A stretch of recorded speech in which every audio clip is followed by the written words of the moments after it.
আসসালামু আলাইকুম ওয়া রাহমাতুল্লাহি ওয়া বারাকাতুহু। সেনা প্রধান জেনারেল ওয়াকারুজ্জামান হঠাৎ করে সেনাবাহিনীকে প্রস্তুত থাকার কথা বললেন। কি কারণে হঠাৎ করে সেনাবাহিনীকে প্রস্তুত থাকার জন্য, রাষ্ট্রের জন্য জীবন দিতেও প্রস্তুত যেন থাকে, এই কথাটা হঠাৎ করে কেন বললেন? প্রিয় দর্শক, সেই কথাটা নিয়ে আমার বিশ্লেষণ। প্রিয় দর্শক, পার্শ্ববর্তী দেশ যেভাবে হইচই করছে ভোটার দিয়ে, বিভিন্ন জায়গা দিয়ে বাংলাদেশকে শুকুনের মতো ছিঁড়ে খাওয়ার জন্য জেনারেল ওয়াকারুজ্জামান বাংলাদেশের একজন, আমি মনে করি, গর্বিত সন্তান। আপনারা বারবার তাকে ফিরত যাবেন না। শেখ হাসিনার আত্মীয় ফুফাতো বোন বিয়ে করেছে, সেই অপরাধে সে অপরাধী হয়ে গিয়েছে। এরকম বহু আত্মীয় স্বজন, বিএনপি নেতাদের সাথে আওয়ামী লীগ নেতাদের আত্মীয়তা আছে, জামাত নেতাদের সাথে আওয়ামী লীগের নেতাদের আত্মীয়তা আছে, জাতীয় পার্টির সাথে জামাতের আত্মীয়তা আছে। এরকম খুঁজতে গেলে বাংলাদেশের 18 কোটি মানুষ একে অপরের কারো না কারো কেউ আত্মীয়। সেই আত্মীয়তা দিয়ে রাজনীতি হয় না, দেশ পরিচালনা করা হয় না। আত্মীয়তা দেখে বাংলাদেশের স্বাধীনতার পিছনে এই 24 সালে জেনারেল ওয়াকারুজ্জামান চাইলে রাষ্ট্র ক্ষমতা দখল দিতে পারতেন। 5ই অগাস্ট আমরাও তাকে স্বাগতই জানাতাম, সেদিন আমরা তার বিরোধিতাও করতাম না। কারণ আমাদের মাইন্ড ছিল একটাই, যে স্বৈরাচার শেখ হাসিনা, তোকে আমরা চাই না, তোর পরিবর্তে যে কেউ রাষ্ট্র ক্ষমতা নোক, এতে আমাদের আপত্তি নাই। এটা ছিল আমাদের আন্দোলনের ভাষা। আমাদের এই যে সোশ্যাল মিডিয়া থেকে শুরু করে সব জায়গায় আমরা যখন কথা বলতাম, আমরা বারবার বলতাম যে সেনাবাহিনী কেন টেক ওভার করছে না শেখ হাসিনার কাছ থেকে রাষ্ট্রটি। কিন্তু সেই ওয়াকারুজ্জামান 5 তারিখে কিন্তু ক্ষমতা নেন নাই, এবং বাংলাদেশের ওই মীর জাফর, গাদ্দার, জিএম কাদের কিন্তু 5 তারিখে বঙ্গভবনের আলোচনায় বলেছে যেন সেনাবাহিনী 5ই আগস্ট যদি চাইতেন, সেই দিন সেই রাতে ক্ষমতা নিয়ে নিতে পারতেন জেনারেল ওয়াকারুজ্জামান। আর ওই জাতীয় পার্টির কুলাঙ্গার জিএম কাদের যেরকম জেনারেল ওয়াকারুজ্জামানকে 5 তারিখ রাতে বলেছিলেন যে উনি যেন ক্ষমতা টেক ওভার করে, উনি যেন বাংলাদেশে সামরিক শাসন জারি করে, সেনাবাহিনী যেন ক্ষমতায় নেয়। কিন্তু সেই ওয়াকারুজ্জামানকে জাতীয় পার্টির এই আহ্বানে দুর্বল করতে পারেন নাই, এবং জিএম কাদেরের মুখের উপরে জাতীয় পার্টির উপরে কথাটাকে রিফিউজ করে দিয়েছিলেন সেই ওয়াকারুজ্জামান। আজকে ওয়াকারুজ্জামান যদি বলে বাংলাদেশকে, বাংলাদেশের সেনাবাহিনীকে, প্রতিরক্ষা বাহিনীকে, বাংলাদেশের প্রতিটা বাহিনীকে নিজের জন্মভূমির জন্য জীবন দিতে যেন প্রস্তুত হয়ে থাকতে, তাহলে বুঝতে হবে আমাদের উপরে কি ষড়যন্ত্র চলছে আশেপাশের দেশ থেকে, আশেপাশের কাছ থেকে। তাই সেই সময়ে, এই দুর্বল সময়ে আমাদের ডক্টর মোহাম্মদ ইউনূস হলেন আমাদের মাথার উপরে একটা ছাতা।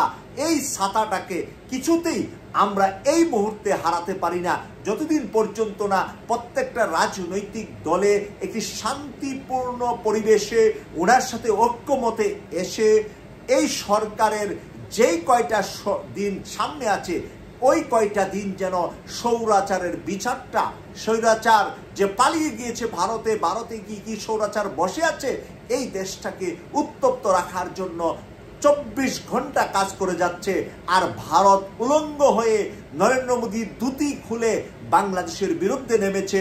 বাংলাদেশের বিরুদ্ধে সেই কারণে নেমেছে যে বাংলাদেশের ছাড়া তার বেশ কয়েকটি রাজ্য হারানোর সম্ভাবনা এই মুহূর্তে দেখছে। অপরদিকে ডোনাল্ড ট্রাম্প ক্ষমতায় আসলে একেবারে নরেন্দ্র মোদী বাংলাদেশকে গিলে খেয়ে ফেলবে।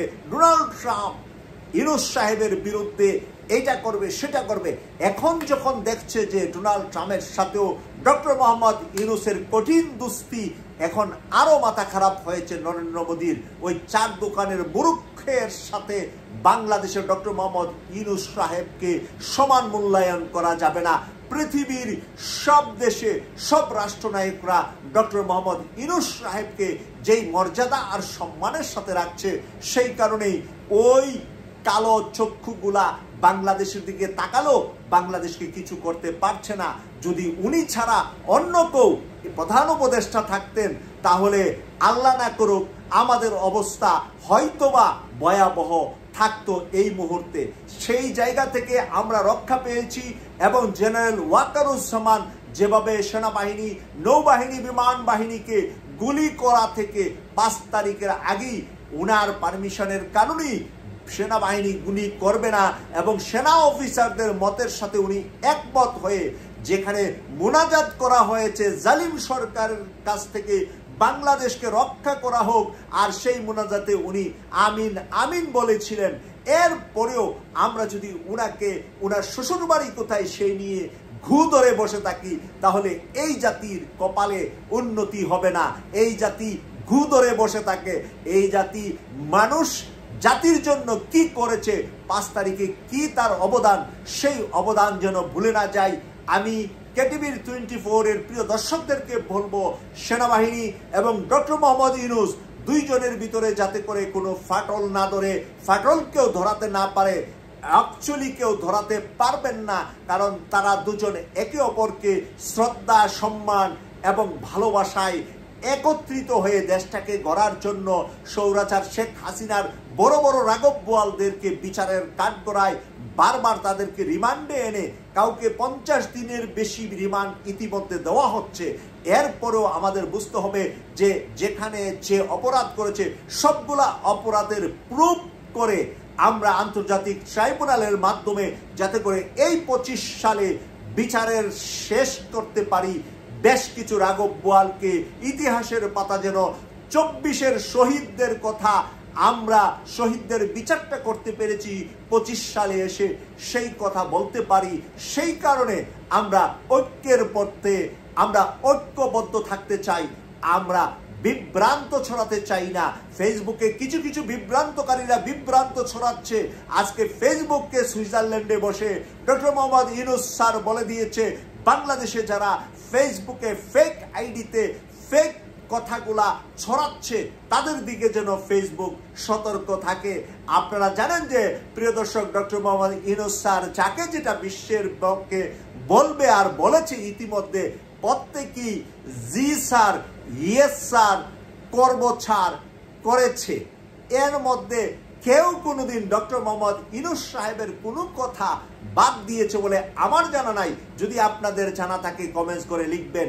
কেটিভি 24 এর পাশে থাকবেন এই প্রত্যাশা করছি আমি সৈয়দ মাসুক, সৌদি আরবিয়া থেকে। আল্লাহ হাফেজ।